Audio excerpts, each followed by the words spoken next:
Buster, we asked yesterday, all right, what could the Astros potentially say that could help make this better? What could they say that could make this go well? Obviously, in a lot of instances, it's a famous disaster. So does this get worse for them now? Does this drag on even further because of how mishandled it was yesterday?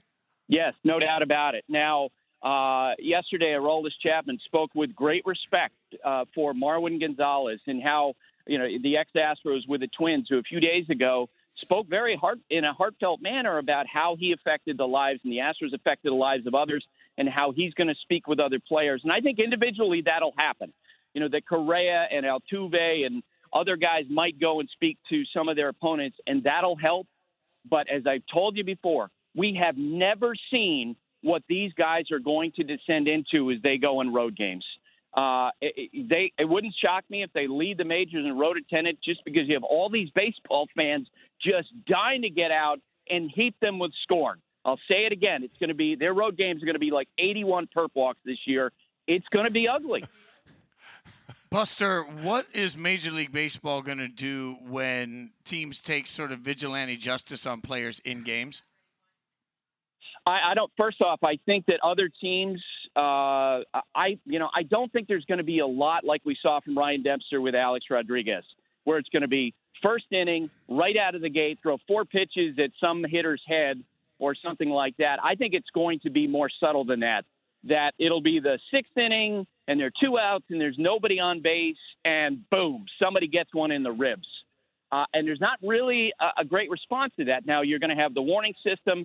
Major League Baseball certainly will alert the umpires series to series what's potential.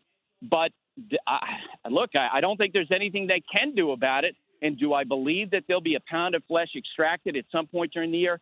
Absolutely, because we've never seen the type of anger aimed at this particular group of players from peers in the way we do with this one. And it's only been made worse by these multiple attempts at trying to apologize.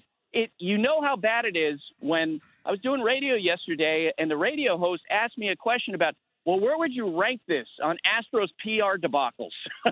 Because we've had about 7 of them now. Well, with that being said, Buster, what's the long-term effect from an organizational standpoint as players eventually hit free agency? How will they view the Astros as a potential landing spot? I don't think – like George Springer potentially could be a free agent next fall. If he goes out and has a big year, then he'll get paid. Individually, if Carlos Correa goes out and has a big couple of years and he hits free agency, he'll get paid. I think they'll move on from that. But let's face it, the stain on this group of players from this time will never go away. When the epitaphs on their baseball careers are written, this will be in the first 2 paragraphs, and that's not going to change. So, Buster, I guess in that regard, it just has me thinking, how much worse does this all get because the Astros could still be really, really good this year? Well, I suspect, and look, Mike and Junior, you guys are competitors. You play at a high level. And one of the folks who was involved in the managerial search this winter told me, what's going to happen in that clubhouse. That right now they're on their heels. They're taking shots from all over. In fact, the criticism from other teams and other clubhouses reminds me of that scene in Animal House where Kevin Bacon's sitting there. Yes, sir. May I have another? And that is going to keep going on. But at some point, the competitors in that clubhouse are going to go, you know what? Really? You guys don't think we're good enough? Let's go. I think that's only a natural reaction you're going to see. And they have a really good team. And I do think there'll be some level of defiance. Now, that said, look, I've covered Roberto Alomar when he went through the spitting incident.